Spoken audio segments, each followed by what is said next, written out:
आज हमारे पास कुछ ऐसी तस्वीरें हैं जो आपको हैरान कर देंगी। ये तस्वीरें उस इंटरव्यू की हैं जिसे बीजेपी के वरिष्ठ नेता मुरली मनोहर जोशी ने फिक्स करने की कोशिश की, लेकिन ऐसा हो ना सका। इस इंटरव्यू के नायक और खलनायक दोनों ही मुरली मनोहर जोशी हैं।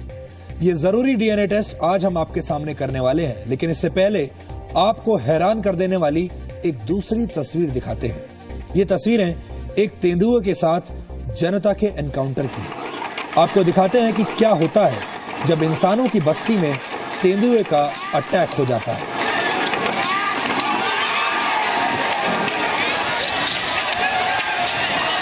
ये महाराष्ट्र के चंद्रपुर जिले में बल्लारपुर शहर की तस्वीरें हैं। बल्लारपुर में आज सुबह इस तेंदुए ने हमला कर दिया। इसके बाद पूरे इलाके में हड़कंप मच गया। तेंदुए के घुसने की खबर के बाद तुरंत वन विभाग और पुलिस की टीमें पहुंच गई और फिर शुरू हुआ ऑपरेशन तेंदुआ। लेकिन यह ऑपरेशन इतना आसान नहीं था। तेंदुआ इधर उधर छलांग मारता रहा, कभी किसी घर में घुस गया और कभी किसी को जख्मी करता रहा।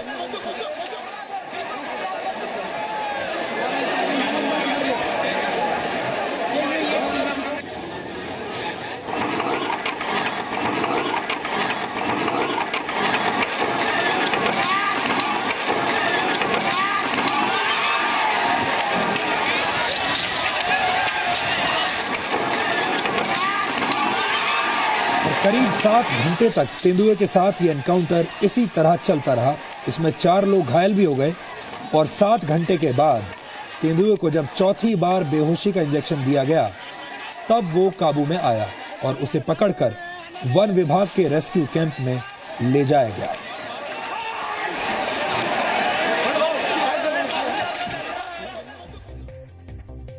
और अब उस इंटरव्यू का डीएनए टेस्ट करते हैं जिसे फिक्स करने की कोशिश की गई। ये इंटरव्यू एक ऐसे नेता का है जो चाहते थे कि सवाल उनकी मर्जी से पूछे जाएं। एक ऐसे नेता जिन्होंने जी न्यूज को धमकाया और कैमरा खुद लेकर इंटरव्यू डिलीट कर दिया। लेकिन जी न्यूज के दूसरे कैमरे पर सब कुछ रिकॉर्ड हो रहा था, जिससे पूरा सच सामने आ गया। हम बीजेपी के वरिष्ठ नेता मुरली मनोहर जोशी की बात कर रहे हैं। 80 वर्ष के मुरली मनोहर जोशी कानपुर से चुनाव लड़ रहे हैं और मेरे सहयोगी सुमित अवस्थी ने हाल ही में उनका एक इंटरव्यू लिया, लेकिन यह इंटरव्यू पूरा नहीं हो सका।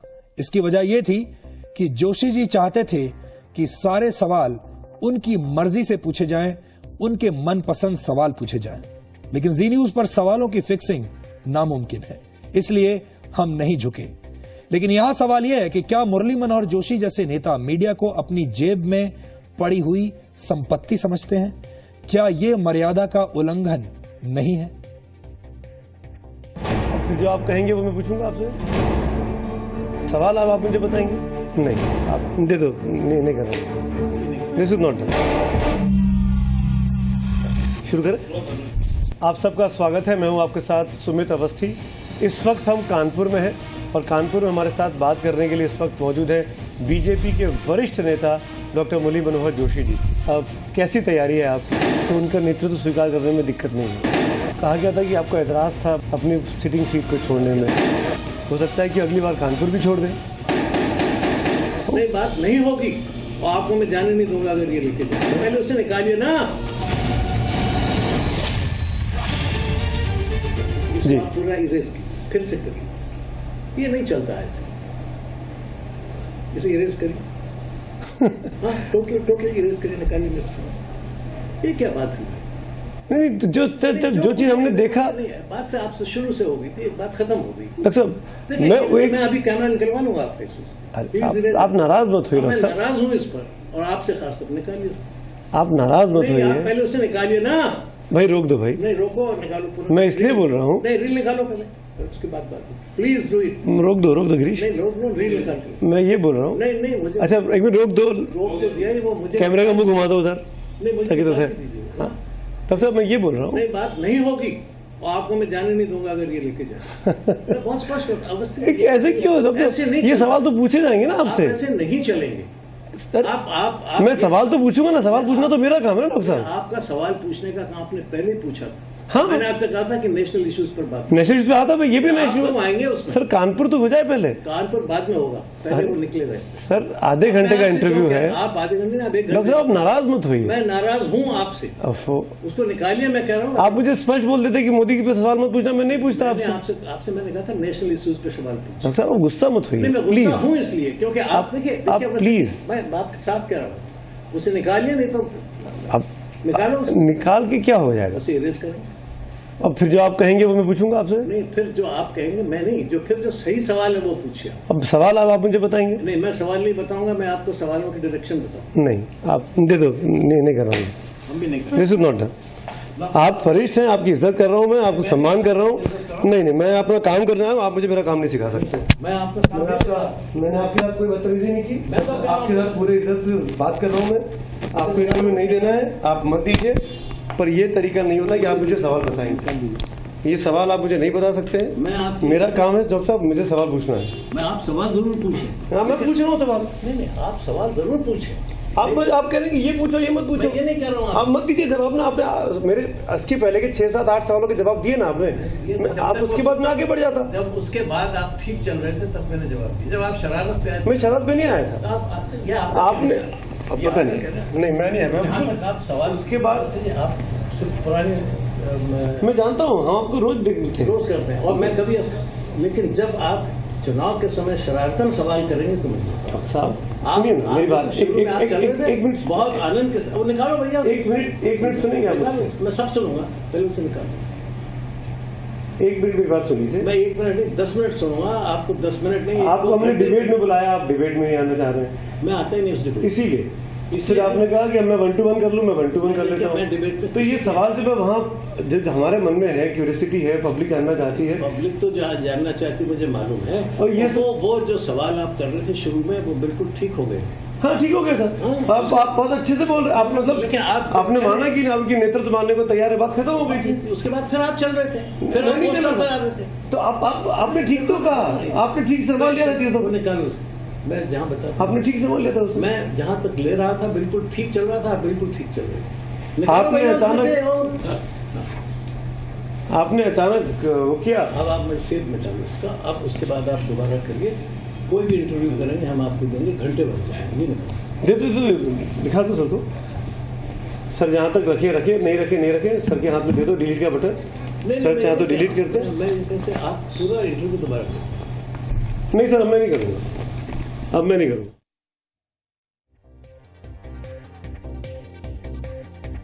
तो उस रात बंद कमरे में क्या हुआ ये अभी आपने देखा, क्योंकि हमारा जो दूसरा कैमरा था, कैमरा 2, वो उस वक्त रिकॉर्ड कर रहा था और उसकी वजह से पूरी बातचीत इस वक्त आप सुन पाए।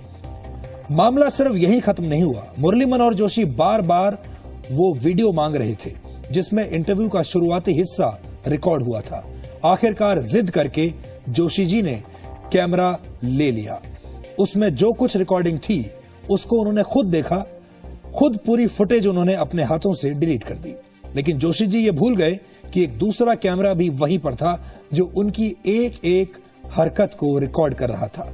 किस तरह से मुरली मनोहर जोशी कैमरे के साथ खेल रहे थे अब आपको दिखाते हैं। नहीं सर, अब मैं नहीं करूंगा। अब मैं नहीं करूंगा।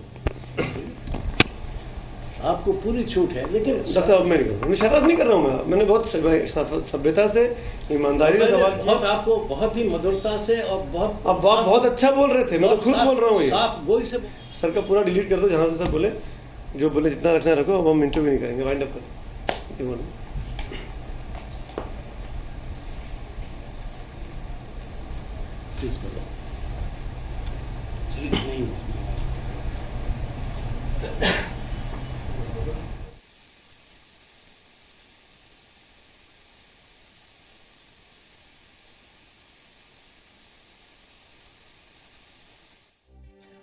मुरली मनोहर जोशी वरिष्ठ नेता हैं और उन्होंने कैमरा मांगा और कैमरे उसके बाद उन्होंने पूरा इंटरव्यू देखा और उसके बाद उसे डिलीट कर दिया। मेरे साथ इस वक्त मेरे सहयोगी सुमित अवस्थी हैं, जिनको अभी आपने मुरली मनोहर जोशी के साथ देखा था। आगे की कहानी हम सुमित अवस्थी से जानने की कोशिश करते हैं। सुमित, अब आप हमारे दर्शकों को ये बताइए कि आखिरकार आपने ऐसा क्या कर दिया, क्या कह दिया, कौन से ऐसे सवाल पूछ लिए कि मुरली मनोहर जोशी इसमें परेशान हो उठे और मुरली मनोहर जोशी ने यह तय कर लिया कि वो खुद कैमरे का पोजीशन ले लेंगे, उसमें से उस वीडियो को डिलीट कर देंगे। और इतनी कोई आफत आ गई कि वो ये चाहते थे कि ये वीडियो देश तक ना पहुंच जाए, उनके जवाब इस देश के लोग सुन ना लें। सुधीर, दो बातें हैं। मुरली मनोहर जोशी से जब मैंने इंटरव्यू शुरू किया तो मैंने सीधे पूछा कि भाई इस वक्त किसकी लहर चल रही है, बीजेपी की लहर है, नरेंद्र मोदी की लहर है। सवाल मोदी से जुड़े हुए बैक टू बैक 3 से 4 सवाल पूछे। पहला सवाल जिस पे वो नाराज हुए, जो मुझे लगता है, वो ये कि आपको जब काशी से हटा के कानपुर लाने की बात हुई तो आप इलाहाबाद क्यों नहीं गए, जो आपकी ट्रेडिशनल सीट थी, जहां पे आप 3 बार चुनाव जीत चुके थे और 2004 में आपको चुनाव हारना पड़ा। उस पे उन्होंने जवाब दिया कि वो सीट डिलिमिटेशन में चेंज हो गई है, इसीलिए उसको मैंने वहां ना जाके किसी और नई सीट की तरफ देखा। उसके उन्होंने तर्क भी दिया कि जब अटल बिहारी वाजपेयी कहीं से लड़ सकते हैं, सोनिया गांधी इटली से आके लड़ सकती हैं, इंदिरा गांधी अलग अलग कॉन्स्टिट्यूंसी से लड़ सकती हैं, तो पूरा मुल्क मेरा, मैं कहीं से लड़ सकता हूं।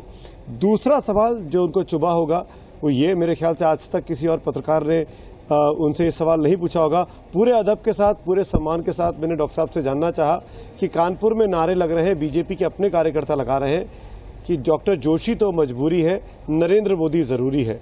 क्या बीजेपी का काडर आपके साथ खड़ा है शहर का? क्या आपको भरोसा है उनके ऊपर इस तरह की नारेबाजी के बाद?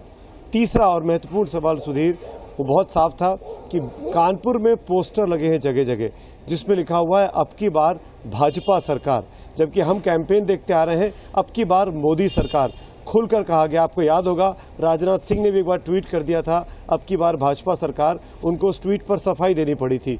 वही पोस्टर अब की बार भाजपा सरकार के कानपुर में लगे थे और यही मैंने उनसे पूछा कि आपके कानपुर में मोदी सरकार के नारे क्यों नहीं लिखे हुए हैं, भाजपा सरकार क्यों लिखा हुआ है? इस पर वो अचानक उखड़ गए, नाराज हो गए और उन्होंने मुझे तुरंत कहा कि अब आप शरारत कर रहे हैं, अब आप ये कैमरा बंद कर दीजिए। मुझे नहीं पता इनमें क्या शरारतपूर्ण था।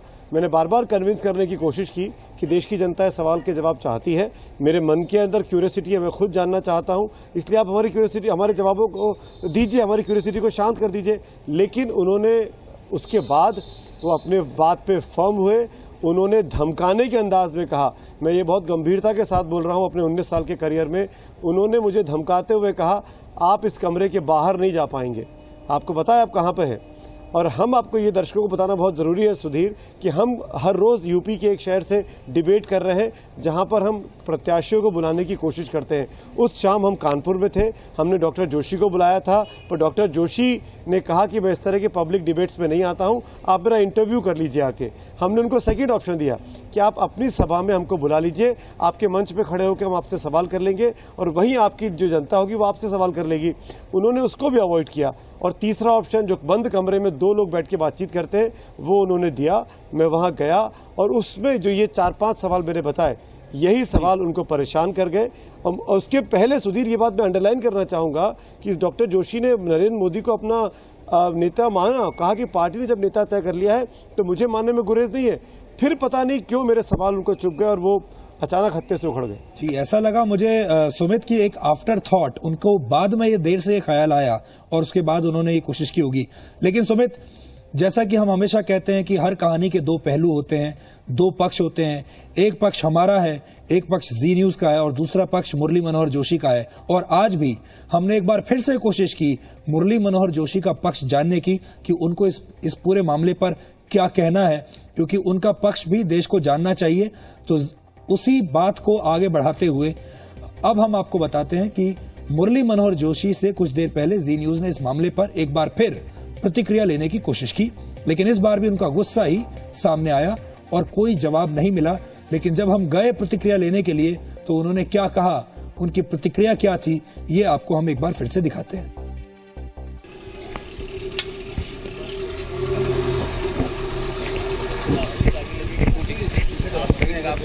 कुछ नहीं भैया, सुमित अवस्थी ने एक इंटरव्यू दिया होगा यार, करना चाह रहे थे। जोशी जी एक इंटरव्यू किया था, आपका फिक्स करना चाह रहे थे, आप कानपुर की बात नहीं, आप लोकसभा प्रत्याशी हैं कानपुर।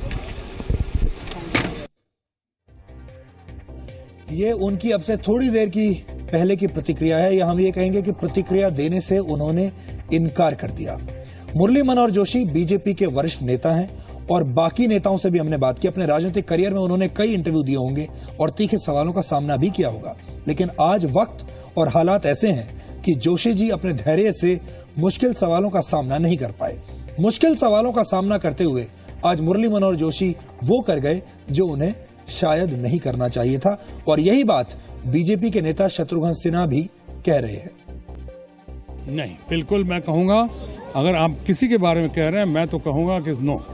जिस तरह हम कलाकार लोग जब रहे तो हमसे कोई ये नहीं कहता था एक्टिंग ऐसे करो, उसी तरह से मैं नहीं समझता कि पत्रकार को ये कहना चाहिए कि आप सवाल कैसे करो। पत्रकार जैसे चाहे वैसे सवाल कर सकते हैं, उसकी स्वतंत्रता है, छूट है और उनका अधिकार है उनको। एक बार फिर से चलते हैं सुमित अवस्थी के पास। सुमित, जब मुरली मनोहर जोशी जी ने आपके साथ इस तरह की बातें करनी शुरू की तो मैं देख रहा था कि शुरू में आपको शायद अपने कानों पर यकीन नहीं हो रहा था कि वो आपके सामने इस तरह ये बात कह रहे हैं कि आप इस कमरे से बाहर नहीं जा पाएंगे, एंड ही मीन्स इट, और वो इस पूरे मामले को लेकर बहुत गंभीर है। आपकी प्रतिक्रिया क्या थी? और मैं ये सवाल आपसे इसलिए भी कहना चाहता हूं कि आप और हम लगातार इस चुनाव में लोगों के इंटरव्यूज कर रहे हैं, नेताओं से मिल रहे हैं। हर नेता अपना मनपसंद इंटरव्यू करवाना चाहता है। हर नेता कहता है कि इस तरह के सवाल मुझसे होने चाहिए। हर नेता चाहता है कि उसकी रैलियां कवर हों। इस तरह की फरमाइशें हमारे पास लगातार आती रहती हैं, और जब ऐसा नहीं होता तो वो नेता नाराज भी हो जाते हैं। और बहुत सारे नेता ऐसे भी हैं जो कि आपको इंटरव्यू देने से भी इनकार कर देते हैं क्योंकि आप उनसे उनके मनपसंद सवाल नहीं पूछते। बिल्कुल, और हमने देखा है हाल के दिनों में बहुत सी ऐसी चीज़ें हैं कि तमाम नेताओं ने अपने पसंद की जगहों पर जाके इंटरव्यू देने की कोशिश की है। बहुत से लोग उनको ये पता होता है कि XYZ से बात करेंगे तो शायद टफ क्वेश्चन आएंगे और हमको दिक्कत हो सकती है। डॉक्टर मुरली मनोहर जोशी की अगर मैं स्पेसिफिकली बात करूं सुधीर, इस इंटरव्यू के बाद जब उन्होंने कहा, बार बार मुझसे कहा, उनको लगा कि मैं इस इंटरव्यू के जरिए, इस टेप को डिलीट करने के जरिए फंस भी सकता हूं, मेरी बदनामी हो सकती है, चर्चा हो सकती है, बाहर निकल के ये लोग बता सकते हैं लोगों को। तो उन्होंने मुझे बार बार ये कहने की कोशिश की, जिसको मैं प्रलोभन कह रहा हूं, कि आप मेरा आधे घंटे का इंटरव्यू कर लीजिए, 1 घंटे के बाद आ जाइए, दोबारा कर लीजिए, 2 घंटे के बाद आ जाइए, 3 घंटे के बाद आ जाइए। बार बार मुझे कहते रहे कि आप मेरा इंटरव्यू ले लीजिए, मुझे इंटरव्यू देने में दिक्कत नहीं है।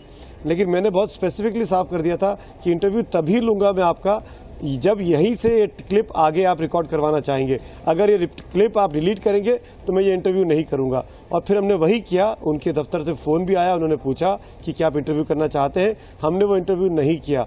हम ये बात जानते थे कि तमाम नेता दबाव डालने की कोशिश करते हैं, साम दाम दंड भेद अपनाने की कोशिश करते हैं।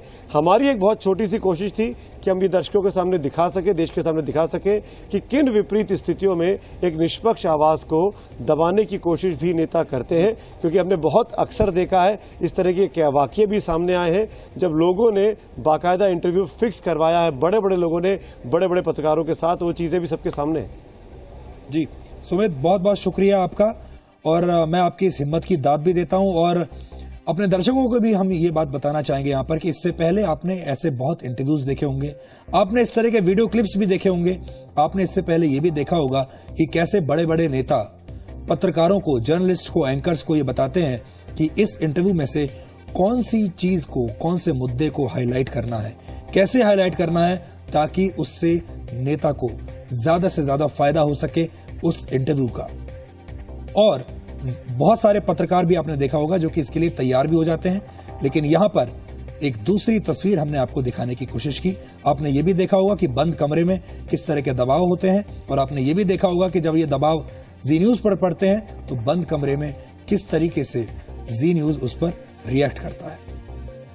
और अब आखिर में आज के इतिहास पर नजर डालते हैं। 753 ईसा पूर्व में आज 2 जुड़वा भाइयों रोमुलस और रीमस ने रोम शहर की स्थापना की थी। 2013 में आज के दिन ह्यूमन कंप्यूटर कहे जाने वाली लेखक और मैथमेटिशियन शकुंतला देवी का निधन हो गया था। गणित में अपनी विलक्षण प्रतिभा की वजह से शकुंतला देवी का नाम 1982 में ही the Guinness book of world records में शामिल कर लिया गया था। 1977 में उन्होंने होमोसेक्सुअलिटी पर भारत की पहली किताब भी लिखी थी, जिसे एक क्रांतिकारी किताब माना जाता रहा है। 1994 में पहली बार आज हमारे सौरमंडल से बाहर के किसी ग्रह को खोजा गया था। हमारे सूर्य से इनकी दूरी सैकड़ों प्रकाश वर्ष होती है। अब तक करीब 1800 ऐसे ग्रह ढूंढे जा चुके हैं। डीएनए में आज इतना ही। अब आपसे हमारी अगली मुलाकात कल रात 9 बजे होगी। तब तक के लिए नमस्कार।